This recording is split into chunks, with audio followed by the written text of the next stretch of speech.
రాష్ట్రంలో ప్రజాధనాన్ని ఏ రకంగా దుర్వినియోగపరచబడింది అనేటువంటిది మనం గతంలో కూడా చాలా సార్లు డిస్కషన్కి వచ్చిన అంశం ఏదైనా ఉంది అంటే ప్రధానంగా విశాఖపట్నంలోని రుషికొండ ప్యాలెస్ అంశం.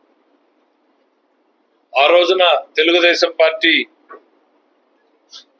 అధినేతగా చంద్రబాబు నాయుడు గారు కావచ్చు, స్థానికంగా ఉన్నటువంటి శాసనసభ్యులు కావచ్చు, ఉప ముఖ్యమంత్రిగా ఉన్నటువంటి పవన్ కళ్యాణ్ గారు కావచ్చు, వీళ్ళందరూ కూడా ఆ రోజున రకరకాలుగా దీన్ని వివరించేటువంటి ప్రయత్నం చేస్తే ఒక కోటలాగా కట్టేసి పోలీసులు పెట్టి ఒక ప్రతిపక్ష నాయకుడిగా ప్రజల మధ్య ఉన్నటువంటి వ్యక్తులుగా కూడా అక్కడికి వెళ్ళాలనుకుంటే కూడా నిర్బంధించి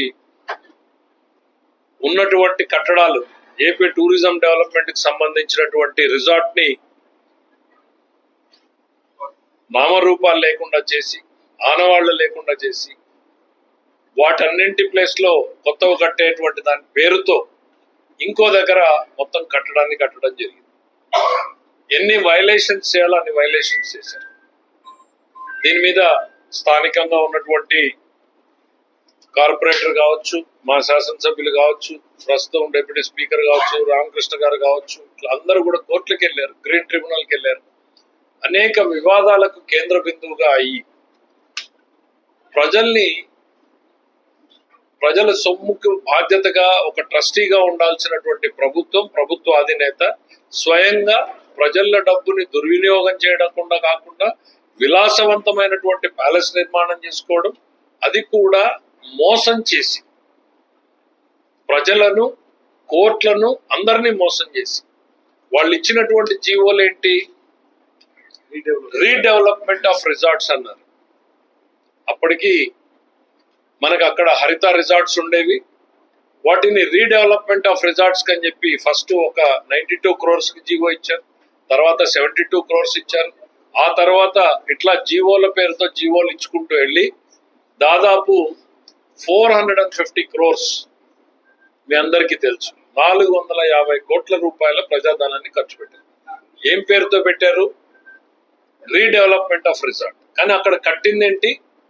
ముఖ్యమంత్రి గారు, ఆయన కుటుంబ సభ్యులు ఉండడానికి ఆయనకి ఒక ప్యాలెస్, వారి ఫ్యామిలీ మెంబర్స్ కు చిన్న ప్యాలెస్, తర్వాత వాళ్ళ ప్రైవేట్ ఆఫీసు, ఆ తర్వాత ముఖ్యమంత్రి గారి ఆఫీస్. ఎందుకు ప్రజల్ని మోసం చేసినట్టు ఈరోజు వారి సమాధానం చెప్పాలి. మ్యాప్స్ లో చాలా క్లియర్ గా ఉంది. గవర్నమెంట్ కి ఫస్ట్ సబ్మిట్ చేసినటువంటి మ్యాప్స్ ఏంటి, తర్వాత వాళ్ళ ప్లాన్స్ లోకి వచ్చేటప్పటికి ఎట్లా బెడ్రూమ్స్ ఏంటి, బాత్రూమ్స్ ఏంటి. ఫస్ట్ టైం చూశాను నేను కూడా బాత్రూమ్ చూశాను. ఒక బాత్రూమ్ గురించి ప్రజలకు చెప్పాలి అంటే ఎట్లా ఉన్నాయి సైజు, ప్యాలెస్ సైజ్. ఒక bathroom size 21 feet by 21 feet. అంటే ఈ హాల్ మనం ఇప్పుడు ఆల్మోస్ట్ కాన్ఫరెన్స్ ఏదైతే పెట్టుకున్నామో, మేము మీటింగ్ పెట్టుకున్నది, ఇందులో దాదాపు 3/4 21 by 21 అంటే దాదాపు 440, 450 square feet. సామాన్యుడికి ఒక సెంటు స్థలంలో మనం ఇచ్చేది ఎంత? 270 చదరపు అడుగులు. సామాన్యుడికి అదే ప్రభుత్వంలో గొప్పగా ఒక సెంటు స్థలంలో మనం ఇల్లు కట్టుకునే ఇచ్చేది 270 అడుగులు. అట్లాంటిది అంటే